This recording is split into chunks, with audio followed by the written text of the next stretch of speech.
Shalom saudara, selamat siang.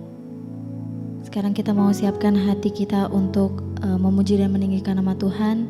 Kita mau bersyukur atas anugerahnya yang boleh kita alami setiap harinya. Mari kita bersatu dalam doa. Tuhan Yesus, kami datang di hadapan-Mu dengan hati yang penuh ucapan syukur ya Tuhan. Terlalu besar kasih-Mu, terlalu dalam pengorbanan-Mu untuk setiap kami. Hari ini Tuhan, kami mau bawa hati kami mau bawa pujian kami, dan kami mau membawa seluruh hidup kami sebagai persembahan bagi-Mu.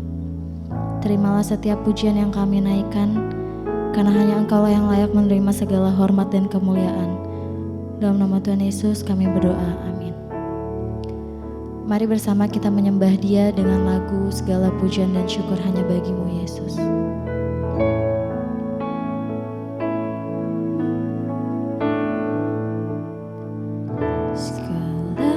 Pujian dan syukur bagi-Mu, Allah yang mulia, kuduslah nama-Mu, kuduslah nama-Mu. Kaulah yang awal, yang akhir dari segalanya Tuhan, dari segalanya. Yesus, Kaulah pujian bagiku, segala pujian dan syukur bagi-Mu, Allah yang mulia, kuduslah nama-Mu, kuduslah nama-Mu. Kaulah yang awal dan yang akhir dari segalanya. Yesus, Kaulah pujian mari lebih lagi kita naikkan pujian ini. Segala pujian dan syukur hanya bagi-Mu Yesus. Engkau Allah yang mulia, kuduslah nama-Mu ya Tuhan. Engkau yang awal dan yang akhir dari segala-galanya, yang akhir dari segalanya. Yesus, Kaulah pujian bagiku. Lebih lagi katakan, segala pujian dan syukur bagi-Mu, Allah yang mulia, Allah yang mulia, kuduslah nama-Mu. Engkaulah yang awal dan yang akhir, yang awal, yang akhir dari segalanya. Yesus, Kaulah pujian bagiku. Segala yang kita miliki, hidup kita, nafas kita, dan kekuatan kita, semuanya berasal dari Yesus. Dan siang hari ini kita mau menyerahkan semuanya kembali sebagai persembahan yang hidup dan kudus, yang juga berkenan kepadanya.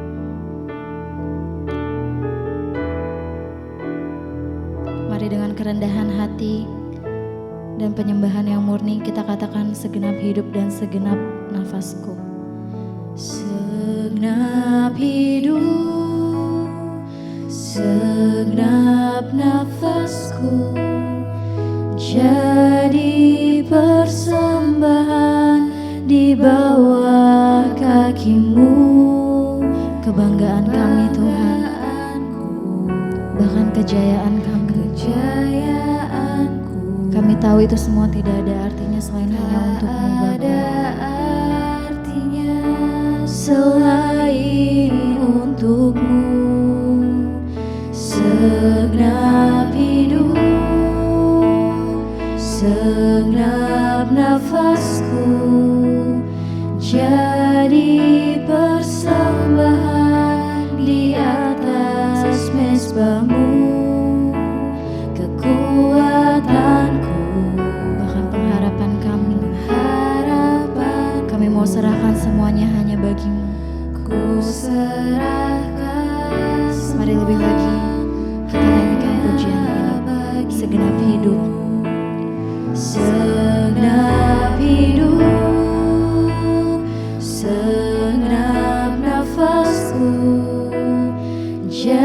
jadi persembahan di bawah kaki-Mu, kebanggaanku, kejayaan kami, kejayaanku, tak ada artinya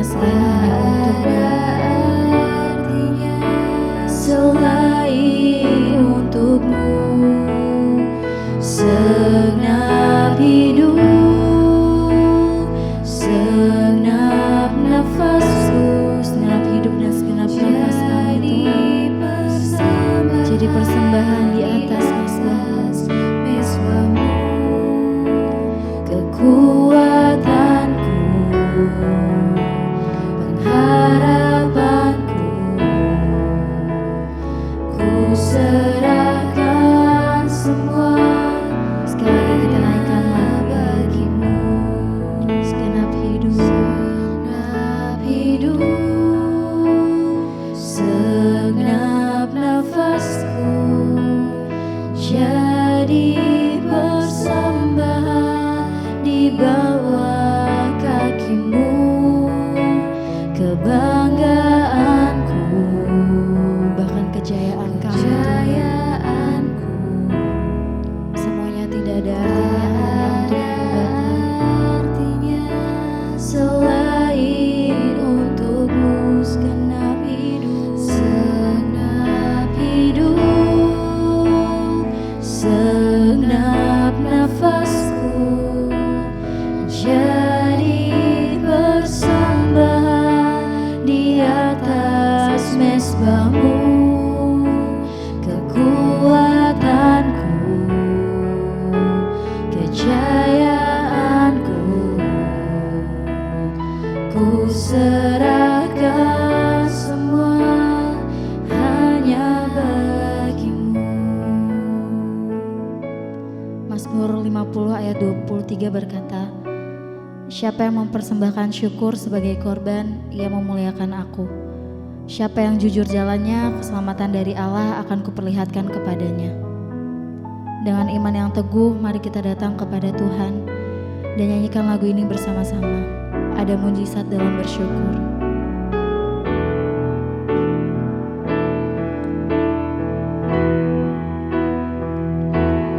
Ada mujizat dalam bersyukur. Engkaulah tempat perlindungan kami Tuhan. Perlindunganku Tuhan, imanku tetap teguh dalam-Mu. Kami menang, ku menang. Ada mujizat, ada mujizat dalam bersyukur. Engkau tempat perlindunganku Tuhan, imanku tetap, iman kami tetap teguh dalam Bapa. Kami tahu kami akan menang bersama. Ku menang. Ada mujizat, ada mujizat dalam bersyukur. Engkau tempat perlindunganku Tuhan, imanku tetap teguh dalam-Mu. Kami menang, ku menang bersama-Mu.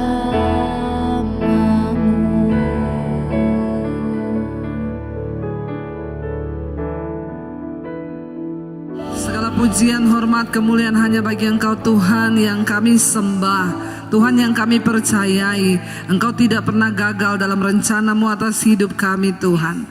Karena itu ajar kami boleh selaras dengan kehendak Tuhan dalam hidup ini. supaya apa yang sudah Tuhan rencanakan dalam hidup kami boleh terlaksana. Ajar kami mengenal Engkau lebih lagi Tuhan. Ajar kami untuk lebih dalam lagi membangun hubungan yang intim dengan Tuhan. Karena kami percaya pengenalan yang benar akan Tuhan akan membawa kami menemukan semua tujuan Tuhan dalam hidup kami. Terima kasih Bapa, urapi hamba yang tidak ada apa-apanya, urapi setiap kami. Dalam nama Tuhan Yesus yang percaya Tuhan di tengah kita, memberkati kita, katakan bersama, amin. Tepuk tangan buat Tuhan Yesus saudara.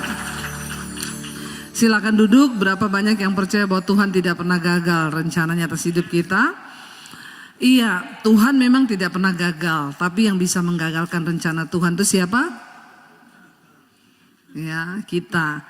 Dan ya memang selalu begitu. Kenapa rencana Tuhan tidak terjadi atas hidup kita, atas hidup manusia? Ya karena manusianya yang menggagalkannya. Saya difoto dulu ya, oh sudah ya. Iya Bapak Ibu, untuk bisa selaras dengan rencana Tuhan ya, kita ini harus berjalan, harus berada pada frekuensinya Tuhan ya, supaya bisa match gitu ya. Kita kalau denger radio kresek-kresek enak enggak? Ya karena tidak kena pada frekuensinya. Lah supaya kita bisa satu jalan, satu arah, satu frekuensi dengan Tuhan, tentunya itu tidak datang begitu saja saudara. Nggak mungkin kita cuma Kristen yang tiap minggu ke gereja toh. Ya terus kita langsung ngerti gitu rencana Tuhan. Ya nggak ada kayak begitu. Karena hubungan iman itu harus dibangun. Ya, yang ada tuh hari-hari ini banyak orang Kristen mau cari jalan pintas ya. Kalau mau menikah, kenalan, datang sama saya Bu Debi. Doakan ya, kapan ibu ada waktu? Kenapa? Saya mau kenalin pacar saya sama ibu. Terus ya ibu bisa lihat, bisa timbang apakah dia dari Tuhan atau bukan. Ya, terus dia pikir nanti jangan salah ada yang bawa sama Pastor Yosua, tolong Pak ini dilihat ya. Jadi kita kalau dibawa begitu, iya bawa ke sini aja. Nanti kalau saya ketemu dia saya bilang, tatap mata saya. Dipikir pendeta itu dukun. Enggak ada satu orang pun yang bisa tahu rencana Tuhan atas hidup kita selain kita dengan Tuhan dong. Karena rencana Tuhan nggak bisa diwakili. Ya, enggak bisa. Untuk bisa tahu rencana Tuhan atas hidup kita, kita harus punya hubungan yang dekat dengan Tuhan, ya. Hubungan kita harus dekat. Kalau saudara cuma hari Minggu saja ke gereja, dengar firman cuma setiap hari Minggu, catat baik-baik. Maka dalam 365 hari dalam setahun, saudara cuma beri waktu untuk Tuhan 4 hari. Kalau cuma 2 jam setiap minggu ke gereja, dalam setahun 4 hari yang saudara kasih buat Tuhan. Saya mau tanya, setahun 365 hari, saudara kasih 4 hari cukup gak buat imanmu tumbuh? Ya, enggak mungkin. Pasti imannya mati. Lihat kanan kirimu, mati enggak? Ya, iya, karena kebanyakan orang Kristen begitu. Ya, mereka merasa udah Kristen, udah ke gereja itu udah wow banget. Saya ini nggak pernah bolos loh ke gereja tiap minggu. Dia pikir udah cukup. Dan kayak begitu, pengen tahu kehendak Tuhan yang nggak bisa. Untuk membangun sebuah hubungan dengan Tuhan yang dekat, kita butuh yang namanya pengenalan. Makanya kita bisa menyembah Tuhan dengan leluasa. Kita bisa berkata, yes Tuhan, rencanamu tuh gak pernah gagal. Kalau kita memang mengenal Tuhan dengan benar. Tapi kalau orang gak mengenal Tuhan dengan benar, ya dia nyanyi aja susah. Jadi lihat aja kalau di gereja itu yang susah-susah nyanyi, yang tidak beriman nyanyinya itu, ya pasti pengenalannya akan Tuhan tuh ya nggak sungguh-sungguh saudara. Karena kalau kita mengenal Tuhan, kita tahu yes banget bahwa yes Tuhan itu janjinya ya dan amin. Maka dengan mudah saudara, seperti orang kalau membangun hubungan menikah. Saya yakin saudara tidak menikah dengan orang yang baru ketemu kemarin. Ada yang mau ketemu 1 kali terus saya mau melamar kamu besok nikah, mau saudara? Ya kita nggak mau. Kenapa kita nggak mau? Karena belum mengenal. Untuk bisa mengenal harus ada hubungan. Ya, semakin sering kita ketemu, semakin tahu karakter aslinya. Benar nggak saudara? Ya, tapi kalau jarang ketemu, jarak jauh, ya hanya pencitraan aja. Makanya banyak orang menikah, ya aduh saya mau cerai bu. Kenapa? Ibu dulu menikah gimana? Dulu waktu menikah manis sekali. Sebelum menikah itu luar biasa. Ya kalau saya kesandung batu, batunya dipukul. Ya kan? Kesandung batu, nakal kamu batu ya. Begitu udah nikah, kesandung batu, di mana matamu? Itu kan batu diam-diam. Nah, jadi keluar aslinya saudara. Ya makanya waktu kita itu membangun hubungan, di situ waktu kita mengenal. Pengenalan itu penting. Supaya kita tahu kita mau sama-sama. Yesus pernah berkata kepada seorang perempuan Samaria saudara, ya ketika dia ketemu seorang perempuan yang tidak mengenal Tuhan, yang tidak mengenal Allah, dalam Yohanes pasal 4 ayat 20. Perempuan itu berkata begini kepada Tuhan Yesus. Baca bersama.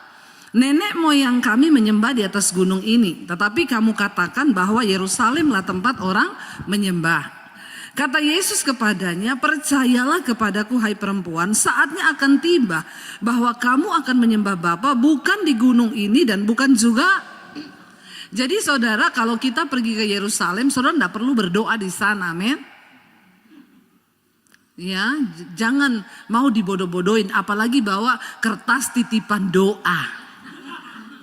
Ya, orang Kristen alay lebay. Ya, bawa formulir doa dimasukin di tembok ratapan. Ini sangat-sangat tidak alkitabiah dan menyesatkan. Jangan saudara pikir setelah doamu dimasukin di tembok ratapan, terus sorga bergetar gitu. Hello please ya. Jangan dibodoh-bodohin. Saya kalau bawa grup di tembok ratapan, bu kita mau berdoa, mau doain apa kalau di tembok situ? Kamu tahu yang pergi berdoa di situ orang Yahudi yang tidak percaya Yesus adalah Mesias. Mereka nangis di situ meminta Mesias datang. Nah kalau kamu pergi berdoa di situ berarti kamu tidak percaya Tuhan Yesus. Makanya Yesus berkata kepada perempuan itu, ada saatnya nanti kamu tidak perlu lagi berdoa di gunung dan tidak usah lagi pergi ke Yerusalem. Zaman dulu orang kalau berdoa ke gunung, kenapa? Tempat yang tinggi dekat dengan Tuhan. Zaman dulu Tuhan selalu menampakkan diri memang di gunung. Gunung Sinai, di Bukit Moria, tempat yang tinggi. Tapi Tuhan bilang saatnya akan tiba, jangan lagi kamu doa di gunung atau di Yerusalem. Makanya orang kadang tanya, bu ibu kan sering bolak-balik ke Yerusalem ya. Kalau ke Yerusalem itu bu, di tempat mana yang paling bergetar ibu berdoa? Ya, saya bilang di kamar hotel. Ya, bukan di tembok ratapan. Karena Tuhan Yesus bilang kalau kamu pengen ketemu Tuhan, masuk dalam kamar, tutup pintu. Berdoalah di tempat yang tersembunyi kepada Bapamu yang tersembunyi, supaya Bapamu yang di tempat tersembunyi itu menjawab doamu dari tempat yang tersembunyi. Amin. Ya, itu yang benar saudara. Makanya Yesus bilang ada saatnya nanti kamu enggak usah lagi. Jadi kita kalau ke Yerusalem ngapain? Ya kita lihat tempat-tempat bersejarah di sana, bukan mau pergi berdoa. Ya ada kalau saya mau berangkat, bu dengar-dengar ibu mau ke Yerusalem ya, iya kenapa? Titip dong bu, pokok doa buat masuk ke tembok ratapan. Saya bilang enggak usah titip pokok doa, titip amplop aja. Ya toh? Begitu kan, ngapain titip-titip doa? Enggak usah saudara. Lalu Yesus berkata kepada perempuan ini ayat 22, kamu menyembah apa yang tidak kamu kenal. Kami menyembah apa yang kami kenal, sebab keselamatan datang dari bangsa Yahudi. Penyembahan bicara tentang pengenalan. Bagaimana mungkin kita menyembah sesuatu yang tidak kita kenal? Lucu kalau ada orang Kristen ke gereja bolak-balik tiap minggu, tapi mereka nggak kenal Tuhan. Nggak kenal sifat-sifat Tuhan, nggak kenal apa maunya Tuhan, apa yang dia suka, apa yang dia benci, kamu nggak tahu. Kalau saya menikah dengan suami saya, terus saya nggak ngerti-ngerti suami saya, kalau ke KFC saya ambil terus tuh crispy, bisa cerai kita. Benar gak saudara? Sekarang ini perkara-perkara sederhana bisa bikin orang cerai loh. Ya, Masalah uang bisa bikin orang cerai karena tidak ada saling mengerti, saling memahami. Tuhan bilang karena engkau bukan hanya peka mendengar suaraku, tapi engkau mengenal isi hatiku.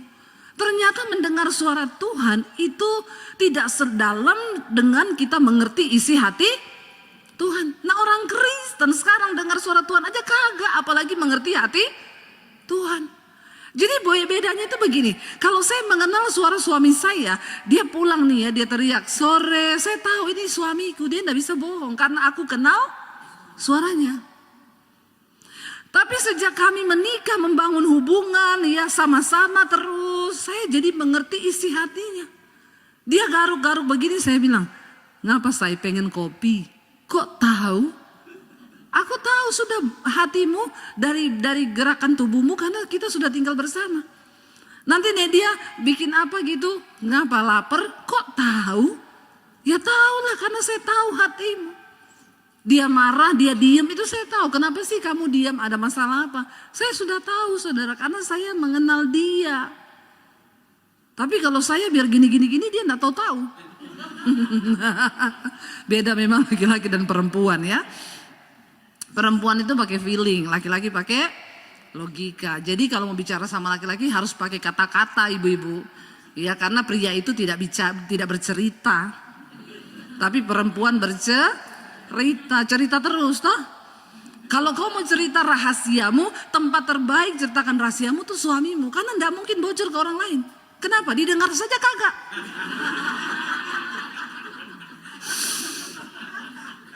Haleluya ya. Enggak lah didengar lah saudara ya. Tapi beda memang ya. Nah ketika kita membangun hubungan sama Tuhan, kita bukan hanya bisa mendengar suara Tuhan, kita ngerti hati Tuhan. Dan ini goalnya loh menjadi Kristen. Kalau kita bangun hubungan intim dengan Tuhan, kita ngerti apa maunya Tuhan.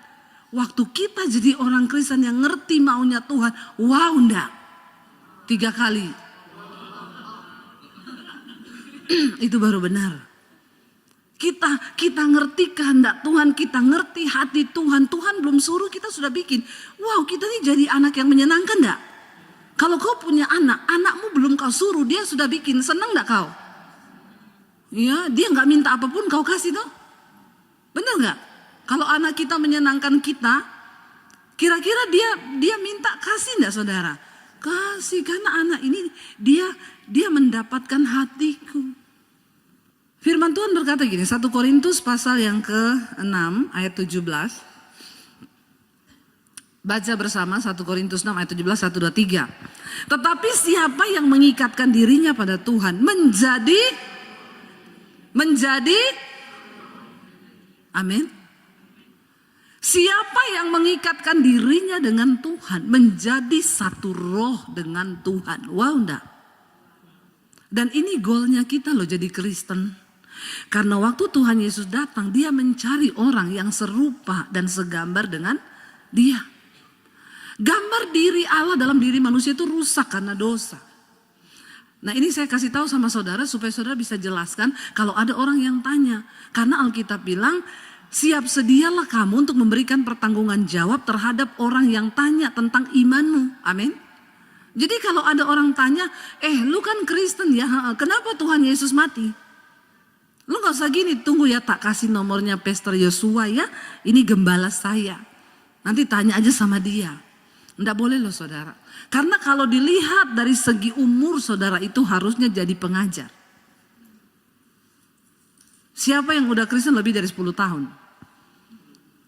Angkat tangan yang udah Kristen, ini baru kemarin mualaf ya atau murtadin ini. Nah, baru murtadin ya kemarin ya. Yang sudah lebih dari 10 tahun jadi Kristen angkat tangan. Sudah tua kau sayang. Ya, bilang kanan kiri udah tua kau. Ya, dan ditinjau secara umur harusnya kita ini udah jadi pengajar loh. Tapi kenapa kau, ya Rasul Paulus bilang, tapi jangankan jadi pengajar, asas-asas tentang kekristenan saja kau masih harus diajar. Kenapa? Karena enggak pernah cari Tuhan, enggak pernah kenal hati Tuhan, enggak pernah baca Alkitab. Enggak pernah baca Alkitab. Saudara, Yesus itu mati, kita ini kan tadinya diciptakan serupa dan segambar dengan Allah. Tapi akibat dosa, gambar diri Allah dan diri manusia itu rusak. Makanya ayat firman Tuhan berkata, waktu kita dijadikan, Tuhan menciptakan kita serupa dan segambar dengan Tuhan. Ya, ada roh Tuhan dalam diri manusia.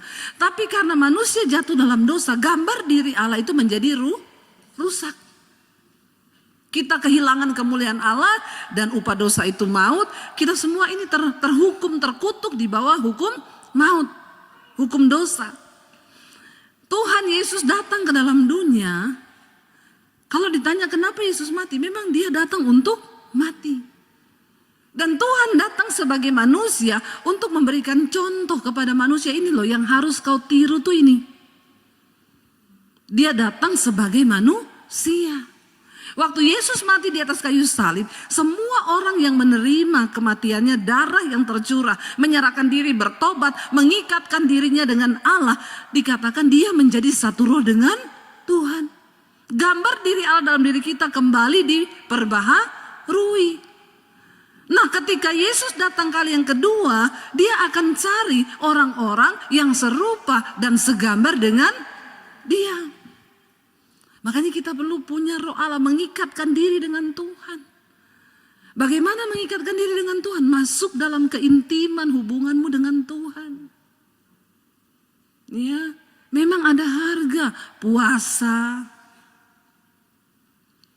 Puasa di sini bukan intermittent fasting ya, 16 jam, mau kurus. Itu mau kurus. Ya.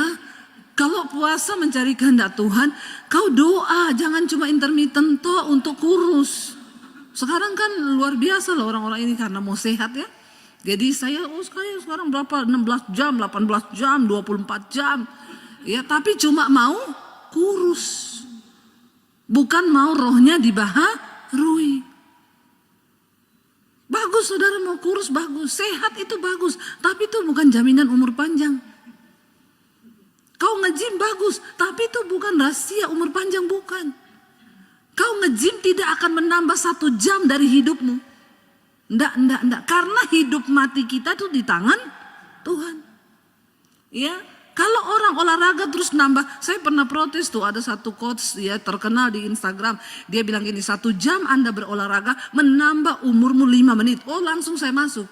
Jangan sombong kau. Biar dia coach terkenal enggak masalah, saya ini hamba Tuhan yang harus meluruskan firman Tuhan. Enggak peduli saya. Jangan sombong, manusia enggak bisa tambah umur 5 menit sekalipun. Karena hidup matimu tuh di tangan Tuhan. Kau sudah lihat tuh atlet gym mati ketiban alat berat. Di gym toh. Mati ketiban alat gym toh. Patah leher, ya enggak? Ya, itu sudah nambah berapa jam itu dia olahraga tiap hari. Nambah berapa menit itu umurnya itu, coba. Kalau 1 jam 5 menit, dia seumur hidup itu sudah gym terus, berarti udah nambah berapa menit. Tapi buktinya masih muda mati. Nggak boleh sombong, karena hidup ini di tangan Tuhan. Saudara mau makan putih telur 2 pagi hari, dada ayam 500 gram siang hari, bagus. Tapi itu bukan untuk umur panjang, cuma untuk hidup Jangan salah loh ya. Nanti kita jadi orang yang takabur. Kita pikir karena kita mau umur panjang, makan sehat. Jangan percaya itu. Jangan. Kalau kau percaya itu berarti kau tidak mengiyakan kuasa Tuhan atas hidupmu. Ayo kita membangun hubungan yang intim dengan Tuhan. Supaya kita ini bersatu dengan Tuhan. Kapanpun kita mati gak masalah. Karena kita sudah mengikatkan diri dengan Tuhan. Kita jadi satu roh dengan Tuhan. Kita layak untuk masuk dalam kerajaan surga. Lalu apa keuntungannya kalau kita ini saudara mengikatkan diri dengan Tuhan, membangun hubungan yang intim dengan Tuhan? Ya, ayat yang ke Mazmur 118 ayat 5 berkata begini. 1, 2, 3. Dalam kesesakan aku telah berseru kepada Tuhan. Tuhan telah menjawab aku dengan memberi kelegaan. Orang-orang yang intim dengan Tuhan, ketika engkau ada masalah, engkau tidak perlu telepon Pak Yosua, engkau nggak perlu cari Debbie Basir. Waktu engkau ada dalam masalah, kau cukup datang kepada Tuhan, masuk kamar, tutup pintu, berseru kepada Tuhan. Iya, berseru.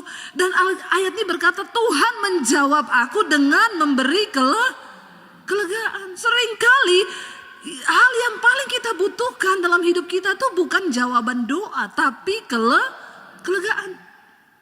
Tuhan mungkin tidak memberi yang kita minta, tapi engkau diberi kelegaan, itu sudah satu kemenangan yang begitu luar biasa. Kenapa orang bunuh diri? Kenapa orang mengakhiri hidupnya? Kenapa? Karena mereka itu tertekan, tidak ada kelegaan dalam dirinya. Nah, orang yang punya hubungan dekat dengan Tuhan, apa-apa cari Tuhan, ada masalah datang sama Tuhan, duduk di kaki Tuhan, engkau bisa menikmati kelegaan yang dari Tuhan. Orang biar punya uang banyak, saudara, kalau hidupnya stres, tertekan, buat apa? Kita bersyukur mengenal Yesus sebagai Tuhan. Tadi Yesus bilang, kamu menyembah yang tidak kamu kenal, kami menyembah yang kami kenal. Kita mengenal Tuhan lewat Yesus Kristus. Kita bersyukur jadi orang Kristen, kita punya Tuhan, ada namanya, ada fotonya, amin. Benar saudara, loh itu perlu kita syukuri loh. Ada namanya Yesus, ada fotonya. Karena manusia itu menginginkan gambaran. Ya, dulu saya waktu belum percaya Yesus, saya kalau mau berdoa, saya sulit membayangkan muka Tuhan itu seperti apa. Karena kan kita lebih suka berdoa ada gambaran gitu ya. Dulu saya mencari wajah Tuhan tuh kayak apa, kadang saya tidak menemui, kadang yang muncul bayangan hitam besar, nggak jadi doa, saya lari keluar, takut saya. Ya, kita bersyukur, kita punya Tuhan, ada namanya, ada fotonya. Beberapa orang yang pernah ketemu Tuhan yang bukan Kristen, saya tanya, kenapa kamu yakin yang datang sama kamu tuh Tuhan Yesus? Soalnya kayak yang di foto-foto ibu itu bu, pakai jubah putih, bajunya bercahaya, mukanya bercahaya, seperti yang di foto-fotonya orang Kristen itu, Tuhan Yesus. Jadi kita bersyukur loh, kita punya Tuhan yang jelas, amin. Bukan yang bayang-bayang. Berseru kepada namanya. Ketika engkau ada masalah, masuk di kamar, tutup pintu. Berseru kepada Yesus. Dan dikatakan dia akan beri kita kelegaan. Ya, lega saudara, itu yang sangat dibutuhkan oleh manusia. Kita lihat lagi satu ayat, ya, Mazmur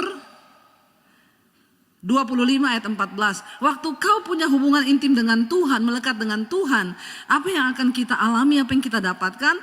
Ayat baca bersama, Tuhan bergaul karib dengan orang yang takut akan Dia, dan perjanjiannya diberitahukannya kepada mereka.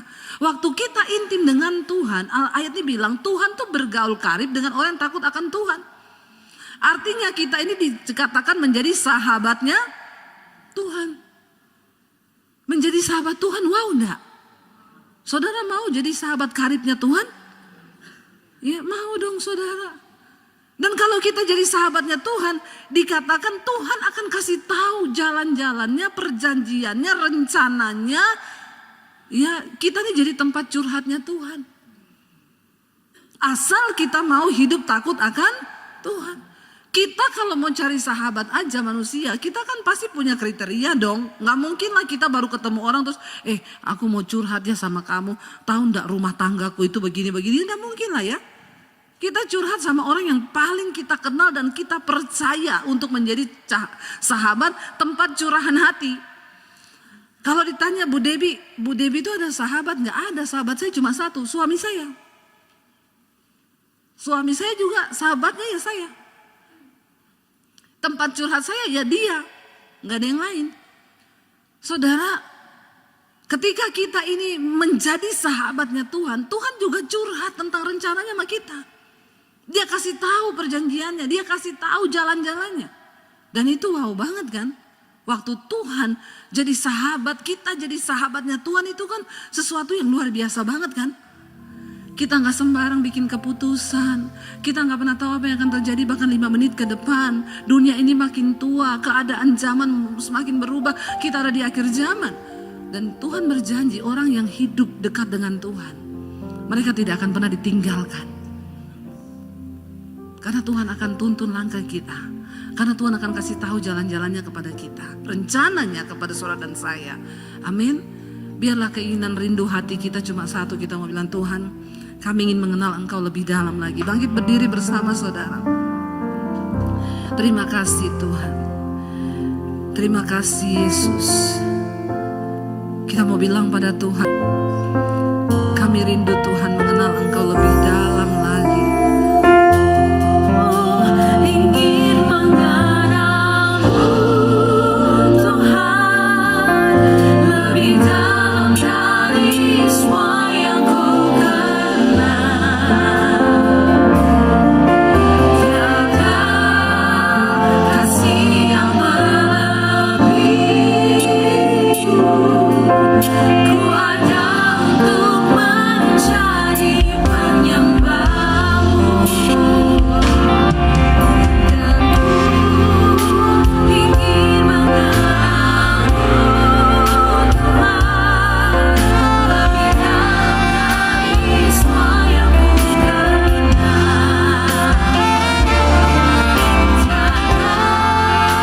Tiada kasih yang melebihi-Mu.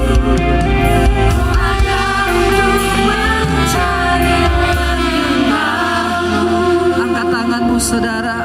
Dan Ku ingin mengenal-Mu Tuhan, lebih dalam dari semua yang ku kenal. Tiada kasih yang melebihi-Mu. Ku ada untuk menjadi penyembah-Mu. mari tutup mata dalam hadirat Tuhan saudara. Yang Tuhan mau hari-hari ini kita mengenal Dia lebih dalam lagi. Bangun keintiman dengan Tuhan. Biar Tuhan bukan hanya jadi sekedar pelengkap dalam hidup kita, tapi Dia menjadi fokus dan tujuan hidup kita. Sebab kehidupan di dunia ini fana dan semua akan berakhir. Tetapi iman, tetapi kehidupan kekal, rohani kita itu yang akan kita bawa untuk menghadap kepada Tuhan.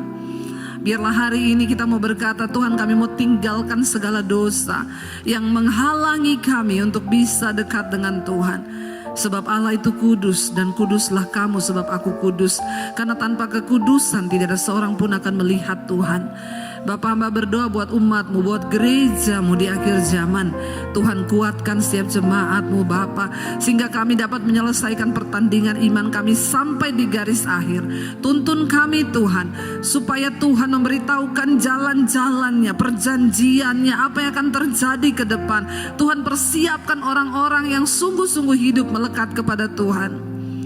Jadikan kami menjadi orang-orang yang terus mencari Engkau, mencari kehendak-Mu dalam hidup kami Tuhan, supaya kami hidup melakukan kehendak Tuhan. Karena ketika Engkau datang kali yang kedua, Engkau mencari setiap mereka yang serupa dan segambar dengan Kristus. Firman-Mu sudah selesai diberitakan, tapi Roh Kudus akan materaikan ini. Terimalah kiranya berkat, rahmat, anugerah dari Allah Bapa, cinta kasih dari Tuhan Yesus Kristus, penyertaan Allah Roh Kudus yang akan terus menyertai hidup kita. Mulai dari hari ini bahkan sampai kali yang kedua, Tuhan Yesus datang kembali. Nama kita tercatat di dalam kitab kehidupan.